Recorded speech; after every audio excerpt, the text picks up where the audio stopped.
ನಮಸ್ಕಾರ. ನಾನು ರಾಮಕೃಷ್ಣ ಅನುಗ್ರಹ ಯಾತ್ರ. ಕಾಶಿ ಯಾತ್ರೆ ಪೂರ್ಣಗೊಳ್ಳದೆ ನೀವು ಕಾಶಿಯಿಂದ ತಂದಿರ ಗಂಗಾಜಲವನ್ನು ರಾಮೇಶ್ವರ ಜ್ಯೋತಿರ್ಲಿಂಗ ಅಂದರೆ ರಾಮೇಶ್ವರದಲ್ಲಿರುವಂಥ ಶಿವನ ಜ್ಯೋತಿರ್ಲಿಂಗಕ್ಕೆ ಅಭಿಷೇಕ ಮಾಡಿದಾಗ ಕಾಶಿ ಯಾತ್ರೆ ಪೂರ್ಣ ಆಗುತ್ತೆ ಅಂತ ನಮ್ಮದು ನಂಬಿಕೆ. ಹಾಗಾಗಿ ನಾನು ಒಂದು ದಿವಸದ ರಾಮೇಶ್ವರ ಯಾತ್ರೆ ಮಾಡ್ತಿದ್ದೀನಿ. ಇದು ಕೇವಲ 3750 ರೂಪಾಯಿ ಇರುತ್ತೆ. ಇದು ಬರೀ ರಾಮೇಶ್ವರ ಯಾತ್ರೆ ಆಗಿರುತ್ತೆ.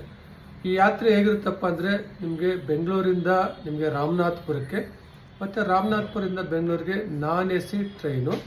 ಅಲ್ಲಿ ರಾಮನಾಥ್ಪುರದಿಂದ ನಿಮಗೆ ಓಡಾಡೋದಕ್ಕೆ ಗ್ರೂಪ್ ಸೈಜ್ ಪ್ರಕಾರ ನಾನ್ AC ವೆಹಿಕಲ್ಲು, ಫ್ರೆಶ್ ಅಪ್ಪು ಮತ್ತು ಊಟ ತಿಂಡಿ ಸೇರಿರುತ್ತೆ. ಜೊತೆಗೆ ನಿಮಗೆ ಸ್ಟಾರ್ಟಿಂಗ್ ಹೋಗಿದ ತಕ್ಷಣ ನಿಮಗೆ ಫ್ರೆಶ್ ಅಪ್ ಮಾಡಿಕೊಂಡು ಸಮುದ್ರ ಸ್ನಾನ ಮಾಡಿ ಅಲ್ಲಿಂದ 21 ಬಾವಿಗಳನ್ನ ನೀರಿನಲ್ಲಿ ಸ್ನಾನ ಮಾಡಿಸಿ ಅದಾದ ನಂತರ ನೀವು ಕಾಶಿಯಿಂದ ತಂದಿರೋ ಗಂಗಾಜಲನ ರಾಮೇಶ್ವರಿಗೆ ಅಭಿಷೇಕ ಮಾಡಿ ನಂತರ ಮಧ್ಯಾಹ್ನ ಊಟ ಮುಗಿಸ್ಕೊಂಡು ಅಲ್ಲಿಂದ ಸೀದಾ ನಾವು ಕೋದಂಡರಾಮಸ್ವಾಮಿ ಟೆಂಪಲ್ಗೆ ಹೋಗ್ತೀವಿ.